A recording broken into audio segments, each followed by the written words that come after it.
So, remember when I said this? We'll then head to the next region to play 2 games in a row, where we'll play Pokemon Black and then White 2. We'll head over to Hawaii, or Alola I guess, to play Pokemon Ultra Moon. Yeah, it's not a good sign when I can't remember the games that I'm gonna be playing. We're actually gonna be playing Pokemon White, followed by Black 2. We're also gonna be playing Pokemon Ultra Sun, not Ultra Moon. Now this is the point where we can say that all knowledge can just go right out the window. Nuzlocks tend to be knowledge checks. The more you know about the game, the more likely you are to succeed at them. I know nothing about Pokemon past Generation 4, and so this is where it's actually going to get scary for me, and it doesn't help that the website that I've been using has listed Black and White and then its sequels as the third and second hardest Nuzlocks to complete. White and Black also do this unique thing where the only Pokemon available to you are the ones introduced in this generation. So we're gonna be forced to learn about a bunch of new Pokemon, and I'm really excited for that. So, do I survive my first go around in Unova? Let's find out together as I aim to complete my first Pokemon White Nuzlocke. After a coin flip to determine our gender, we start our journey as Frickin', who just gets his first Pokemon.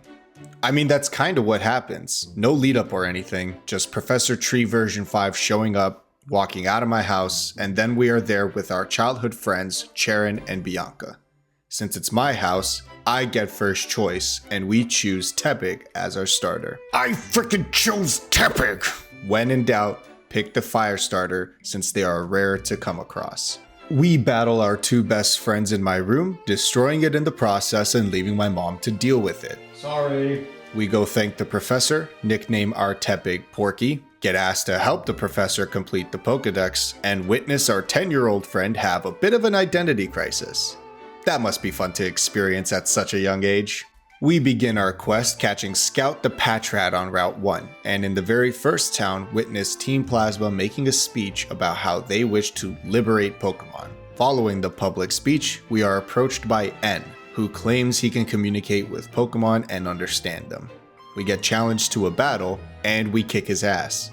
Hey N, can you understand what my Tepig is saying here? Get fucked, bitch! On Route 2, we catch Zark the Lillipup. My brain is running out of ideas on names. Clearly. We move on to the next town, Striaton, and find a Pansage that we name The Temp. Unfortunately, the gym's leader is not available yet. For now, we'll meet up with Sharon at the trainer school, and I get to talk about something I thought the game did well in its first hour or so. The whole purpose of this first section of the game is that it is a tutorial for you, right? In the very first battles with your rivals, nobody had any stab moves available. Yet right before you reach Striaton, you learn a super effective move against Bianca's Pokemon, and Sharon also learns a super effective move against your Pokemon. So the game is also trying to teach you about type advantages, and it incentivizes you to look around the area before you go do a challenge, because you can go to the Dream Yard and then get one of the 3 monkeys that would be super effective against Sharon instead. So we're 2 for 2. What's the third thing? We learn about held items. In that battle with Sharon, one of his Pokemon holds an Oranberry. It activates during the fight. He has a reaction, and he even gives you some right after the battle. And the gym just acts like a final test for you for this tutorial. Do you remember your type advantages? Did you explore the area before you came here, which admittedly the game tells you to do multiple times? Have berries? Congratulations, this shit is easy. I do wish more games took this more natural approach to a tutorial rather than the text box that shows up and says press X to do this move, or one of these controller maps instead.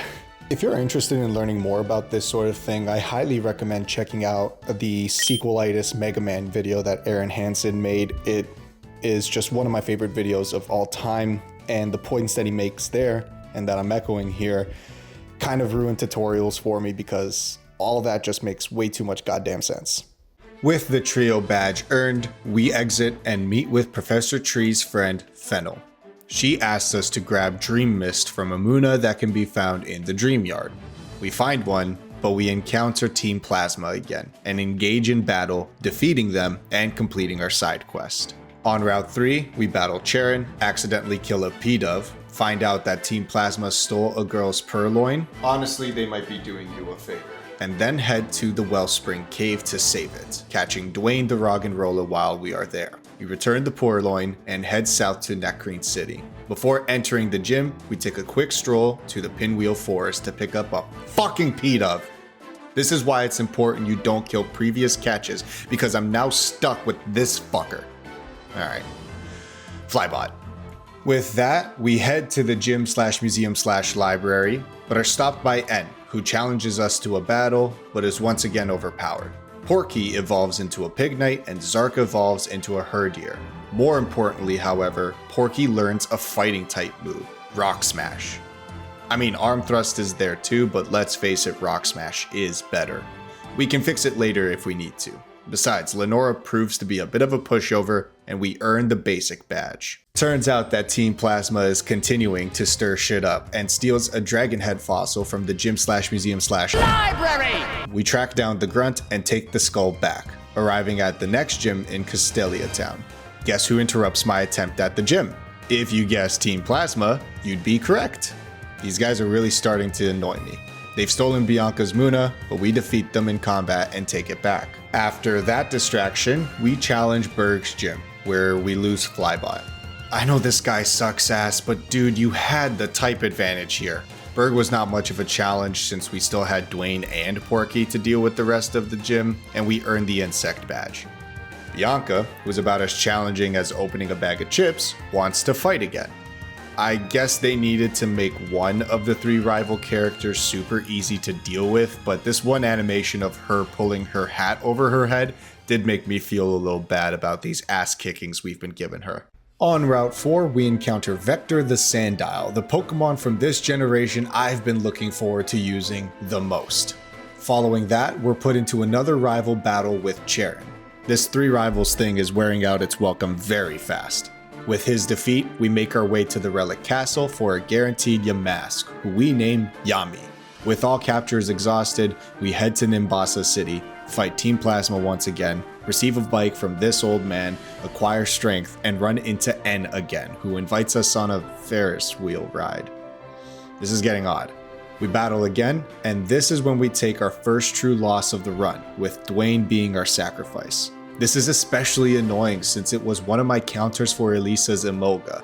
But we still have Vector, so we should still have a path to victory. We begin the gym challenge by bringing out Mrs. Krabs? We begin the gym challenge by bringing out Mrs. Krabs, the Dwebble. I kid you not, her only purpose was to set up a stealth rock so that her Pokemon takes some damage while swapping in. Vector manages to take care of the rest, and we only lose Mrs. Krabs in the process. Despite the misplay with N, I felt like I played the rest of this pretty well.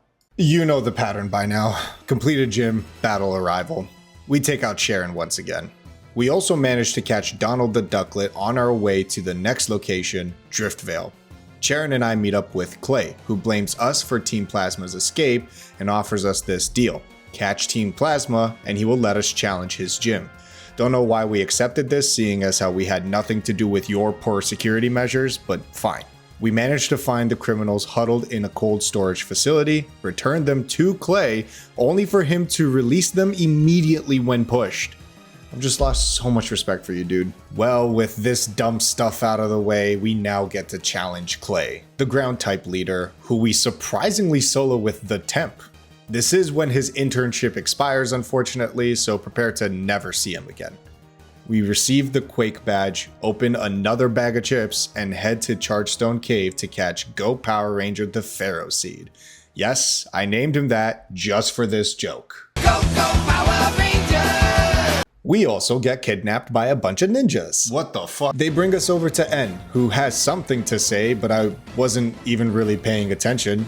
All you need to know is that we fight him and our starter reaches level 35, the level cap for the next gym. This looks somewhat scary, but given the gym leader is a flying type trainer, it's probably fine and we just need to have different options to take care of this section. Unfortunately, we cannot challenge her just yet, because when can we ever just do that? No, we have to meet her at the Celestial Tower, where Zark evolves into Stoutland and Porky evolves into Embor. Hi AJ. I bet this guy looks a little unfamiliar right now, doesn't he? We then ring a bell. That's all we needed to do to challenge Skyla the... Oh, hello there. Focus, man. She's dangerous to you. I don't have an electric type, and my one Pokemon with a super effective move is weak to Urswana. Thinking I should be able to just tank all this with Go Power Ranger, I throw him out there. But sadly, we lose him due to that being a stupid ass decision. We managed to take down the Dumbswan, but at the cost of one of the best Pokemon in this game once evolved. Oh well, live and learn, I guess. 6 badges are in hand, and we make our way to Twist Mountain to fight against Charon once again, obtain Surf, and then head to multiple optional locations for encounters. These catches include Jelly the Frillish, who we lose in the process of catching Hell Yeah the Axew. We are cooking with gas, even though I don't have any available water types right now. This is quite the roller coaster of a playthrough. Let's go to our next gym battle against Bryson, the Ice-type trainer. You probably know how this is gonna go. We absolutely wiped the floor with Bryson. So, to Dragon Spiral Tower we go, to battle Team Plasma, meet N and Reshiram, a legendary Dragon-type Pokemon, evolve Vector into a Crocodile, and meet with Team Plasma at Relic Castle while searching for a way to summon the other legendary Dragon-type Pokemon. We are unsuccessful in this search, but heading back to Nacrene, we've received a Darkstone, which I'm not sure how to use, but I'm sure the game will tell me how to use it when we need it. Anyway, here's Genghis Frog the Palpitoad. Alright, I gotta pause all this and talk to you guys about something. Admittedly, I've begun to kind of check out of this game's plot. Don't get me wrong, the general Pokemon gameplay and style is still really fun, but I think the burnout is starting to rear its ugly head. It's gonna be fine. We just have one last gym, and then the Elite Four, and then we're done with the game. What do I have waiting for me? Fuck me. Iris's dragons pose a problem just by their very nature of being dragons. Of course, us having our own dragon is a good start to fix the problem, but I am deeply terrified of losing the run here since I can just feel the will to continue this quickly drain. Oh, it's already done? Really? Just one Dragon Dance from Hell Yeah is all it took to sweep this gym. I mean, I know I edged levels pretty much perfectly, but I didn't expect to take Iris out this easily. She has a juiced Haxorus for crying out loud. Huh. Well, there's not a whole lot left to do but the Elite Four and the champion fight. The Elite Four is actually unique this time around in that we have the ability to choose the order in which we challenge them in. Given that, I'm not going to give you the entire spiel. I'll just give you their specialties and who we've picked to counter them. We are still going to start with Chantal, who is a Ghost-type trainer, and we're just going to use Lumiere and Vector for that one. We then get to challenge Grimsley, who is a Dark-type trainer, so we'll use Porky, and we'll use Vector for his own Crocodile. Then we'd have to deal with Caitlyn, who is a Psychic-type. Once again, Vector is going to be responsible for dealing with that trainer. And finally, we have Marshall, who is a Fighting-type trainer, my nightmare. We are going to use Lumiere, hopefully, and we're also going to use Hell Yeah, who was taught Aerial Ace for this exact purpose. Following that, we do have a surprise champion fight and one more surprise fight after that, and both sport diverse teams. I'm going to leave that a secret for now. This should be pretty interesting. Let's see how we do. Most of this ends up going according to plan. However, we do lose Lumiere to Grimsley's Crocodile because someone decided to do this at midnight and forgot that dark attacks are strong against ghost types like an idiot. He also loses a Haxorus to a Mian Xiao's critical hit jump kick. I hate that I let this happen. I could have healed or swapped someone else in, but no, he can definitely survive an additional hit. Damn you fighting type leaders, why must you take so much from me?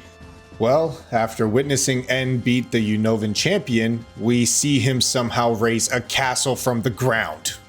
We also get access to a PC. Thank God we can swap some Pokemon in, so Genghis Frog the Seismitoad and Bach the Braviary are tagging in for us. They are likely to be sacrifice fodder though. You may have also noticed I've only got 5 slots filled. That's because you are forced to catch Zekrom, the legendary Pokemon I've alluded to when I got the Darkstone. Apparently he automatically becomes your lead Pokemon, and since I didn't know which Pokemon would get replaced if I brought 6, I thought bringing 5 would be better. With Black Bolt in the party, we begin the fight against N, who unleashes Reshiram against us. I mean, if he is allowed a legendary, I feel like it's fair to allow myself the use of my first legendary in 5 Nuzlocke games. Give me a break. We managed to get through N's team, as most of his team is weak against Porky. We match legendaries, Porky comes out to kill the Vanillux and Zoroark, Vector takes out N's Klinklang and Archeops, and Genghis Frog removes Caracosta from play. We do suffer the loss of Onion the Amoonguss in this fight, however, which will prove to be costly. Now technically I did complete the Nuzlocke. I beat the champion. However, misplay after misplay leads to the destruction of my team in the follow-up fight against Getsis. I'm way too lazy at this point to begin from the start, so I'll just attempt these fights again with the same team. The second attempt proves to be much more successful. We get through our battle with N without suffering a single loss, which is sure to help us in our fight against Getsis. We start that battle off by switching from Black Bolt to Vector to deal with the opening Cofagrigus.